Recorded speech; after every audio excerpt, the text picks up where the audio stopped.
Hi అండి, అందరికీ నమస్తే. Welcome back to boys kitchen. ఈరోజు వీడియోలో సంక్రాంతి స్పెషల్గా గులాబీ పువ్వులు ఏ విధంగా తయారు చేసుకోవాలో చూపిస్తున్నాను. ఈ గులాబీ పువ్వులు ఎన్ని తిన్నా కూడా లైట్గా అనిపిస్తాయి. ఈ గులాబీ పువ్వుల స్పెషాలిటీ ఏంటంటే మనం ఎన్ని తిన్నా తినే కొద్దీ తినాలనిపిస్తుంది, అంతా టేస్టీగా ఉంటాయి. అలాంటి గులాబీ పువ్వులను ఎగ్ యూజ్ చేయకుండా కూడా టేస్ట్గా ఏ విధంగా తయారు చేయాలో చూద్దాం. ముందుగా ఒక మిక్సింగ్ బౌల్ తీసుకుని అందులోకి 1 కప్పు మైదా పిండి, 1 కప్పు వరిపిండి, 1 కప్పు పంచదారను వేసుకుని ఇందులోనే చిటికెడు సాల్ట్ టేస్ట్ కోసం వేసుకోవాలి. అలాగే చిటికెడు వంట సోడా కూడా వేసుకుని ఒక్కసారి బాగా కలుపుకుని వాటర్ వేసుకుని కలుపుకోవాలి. వాటర్ మరీ ఒక్కసారిగా ఎక్కువ వేసేయకూడదండి, కొద్ది కొద్దిగా వేసుకుని మనకి అవసరానికి తగ్గట్టు వేసుకుని కలుపుకోవాలి. ఇందులో మనం వేసిన పంచదార అంతా కరిగి పిండి లూజ్గా అయిపోతుందండి. చూసుకుని అవసరానికి తగిన వాటర్ వేసుకుని పిండి బాగా కలుపుకోవాలి. ఏదైనా విస్కర్తో కానీ స్పూన్తో కానీ ఎక్కడ ఉండలు లేకుండా కలుపుకుని పిండిని అంతటిని 10 నిమిషాల పాటు పక్కన పెట్టుకోవాలి. ఇలా 10 నిమిషాలు పక్కన పెట్టుకుని వేసుకోవడం వల్ల ఈ గులాబీ పువ్వులు చాలా గుల్లగా వస్తాయి.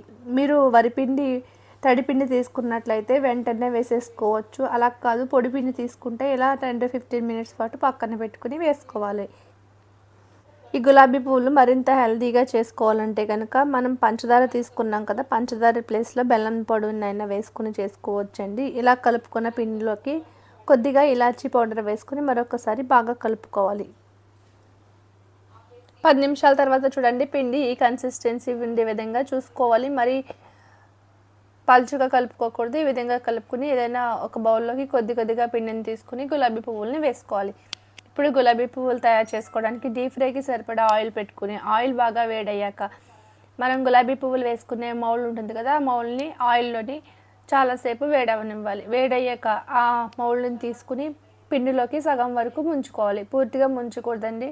సగం ముంచాక ఇలా కాగుతున్న ఆయిల్లోకి పెట్టుకుని 1 నిమిషం ఇలా కదుపుతూ ఉంటే కనుక ఫ్లవర్ ఈజీగా ఊడొచ్చేస్తుంది. అలా రాకపోతే అట్ల కాడ కానీ ఏదైనా పుల్ల ముక్క కానీ తీసుకుని ఈ విధంగా అంటే ఈజీగా ఊడొచ్చేస్తుంది. ఈ గులాబీ పువ్వులను ఎక్కువసేపు ఆయిల్లో ఫ్రై చేయకూడదండి. లైట్ గోల్డెన్ బ్రౌన్ కలర్ వచ్చేంత వరకు ఫ్రై చేసుకుని తీసేసుకోవాలి. ఆయిల్లోంచి తీసిన తర్వాత కూడా ఈ గులాబీ పువ్వులు కలర్ వచ్చేస్తాయి. అందుకోసం ముందుగానే తీసుకుని ఏదైనా టిష్యూ ఉన్న ప్లేట్లోకి పెట్టుకుని పూర్తిగా చల్లారనివ్వాలి. మనం రెండోసారి ఫ్లవర్ వేసేటప్పుడు ఆయిల్లో కాసేపు మౌల్డ్ ఉంచుకున్న తర్వాత ఫ్లవర్ మళ్ళీ ముంచుకుని వేసుకోవాలి. అలాగే మిగిలిన అన్నిటిని కూడా ఒకదాని తర్వాత ఒకటి వేసుకుని ఫ్రై చేసుకుని తీసుకోవాలి. ఈ విధంగా ఫ్రై చేసుకొని తీసుకుంటే ఎంతో టేస్టీగా ఉండే గులాబీ గుత్తులు రెడీ. ఈ గులాబీ గుత్తులు చాలా రోజులు నిల్వ ఉంటాయి.